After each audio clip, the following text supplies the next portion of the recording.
Bonjour à tous et bienvenue sur la chaîne de Vapoclop. Aujourd'hui, présentation de l'atomiseur Cubis 2 de chez Joytech. L'atomiseur Cubis 2 fait partie de la famille des cléromiseurs, c'est-à-dire qu'il utilise des résistances préfaites qu'il faudra mettre à l'intérieur de l'atomiseur. Il est fait pour de la prise directe et indirecte en fonction des résistances. Cubis 2 car c'est une évolution du Cubis premier du nom avec quelques améliorations comme une arrivée d'air plus précise, un top cap à bascule ou top cap rétractable pour pouvoir remplir son atomiseur. Bref, il a été amélioré et à l'intérieur du kit nous trouverons bien entendu l'atomiseur Cubis 2, une résistance de remplacement sachant qu'il y a déjà une résistance montée à l'intérieur de l'atomiseur, mais nous reviendrons sur les résistances, il y a quelques précisions à apporter. Un sachet comprenant un tank Pyrex de rechange, un drip type 510 de rechange et plusieurs joints. Une carte de garantie, un quick start guide concernant le remplissage de l'atomiseur et pour finir un manuel d'utilisation que nous pourrons retrouver en français. Tout à l'heure je l'ai dit, nous parlerons des résistances. Pourquoi? Car il faut savoir que en ce qui concerne le Cubis 2, il y a deux formats dans l'idée, c'est-à-dire un format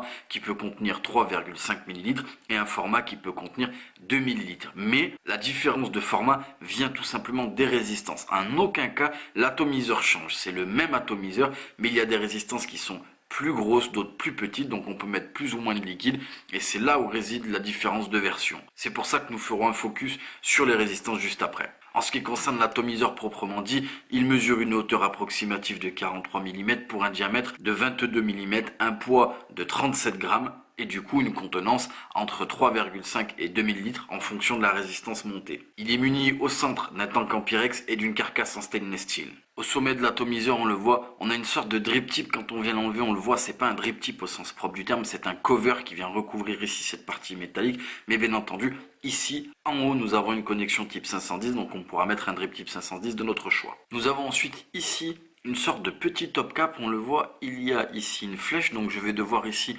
pousser mon top cap pour pouvoir l'ouvrir, ce qui me laisse apparaître tout simplement deux trous de remplissage pour l'atomiseur, car c'est un atomiseur qui se remplit par le haut. Une fois mon atomiseur rempli, je n'aurai plus comme ceci à refermer le top cap et à le refaire glisser pour le fermer complètement. Sous le top cap rétractable, on le voit ici, on a une grosse arrivée d'air type cyclope, donc ici c'est une bague que je vais pouvoir saisir pour plus ou moins ouvrir ou fermer les arrivées d'air. Je pourrai ensuite bien entendu saisir l'ensemble et venir comme ceci le dévisser, ce qui aura pour effet tout simplement, comme on le voit, de sortir la résistance. Donc là je pourrai saisir ma résistance et la dévisser pour effectuer son changement, et ici je vais pouvoir bien entendu effectuer un nettoyage complet de l'atomiseur, où je pourrai ici pousser ma base, ce qui va me permettre de pouvoir changer mon tank en Pyrex. Ici, je vais imbiber la résistance, remplir l'atomiseur. On va patienter un petit peu que l'atomiseur soit correctement imbibé et nous allons tester et bien entendu parler des résistances. Ici, on se retrouve avec l'atomiseur Cubis. J'ai imbibé la résistance, j'ai rempli l'atomiseur. J'ai patienté un petit peu que la résistance soit correctement imbibée. Je suis avec la résistance BF Pro C à 1,6 ohm qui est fait pour de la vape indirecte préconisée entre 15 et 28 watts. Je suis à 15 watts, j'ai de la menthe assez forte en 50-50 et on va tester ça.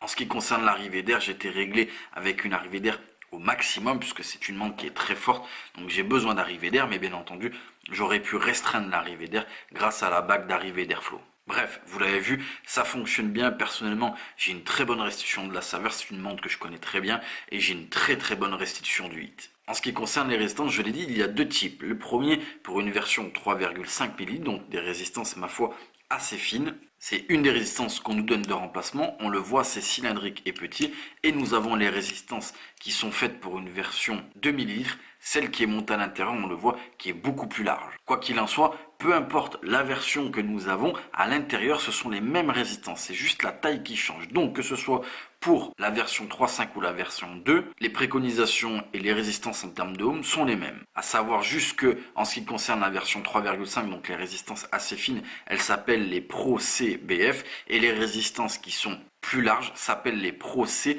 BFL. L bien entendu pour large. La première résistance est une résistance avec un coil en stainless steel fait pour l'inhalation directe à 0,5 ohm préconisé entre 15 et 30 watts. Et bien entendu, nous pourrons faire du wattage et du contrôle de température. La deuxième résistance est une résistance faite en Cantal pour l'inhalation indirecte à 0,6 ohm préconisé entre 15 et 28 watts. C'est celle que j'ai utilisée ici pour le test. Nous avons ensuite une résistance en SS fait pour l'inhalation indirecte à 1 ohm, préconisée entre 15 et 25 watts, et bien entendu nous pourrons faire du wattage et du contrôle de température. La dernière résistance est un coil en Clapton fait pour l'inhalation indirecte à 1,5 ohm, préconisé entre 8 et 20 watts. Donc comme je vous l'ai dit, il y a en fonction des résistances et du réglage d'airflow deux types de vapes possibles. Et pour être très franc avec vous, dans les deux types de vapes, l'atomiseur est vraiment performant. En ce qui concerne la cible visée par cet atomiseur, pour le coup elle est assez large, l'atomiseur est petit, fonctionne très bien, on peut faire les deux types de vapes avec une vape douce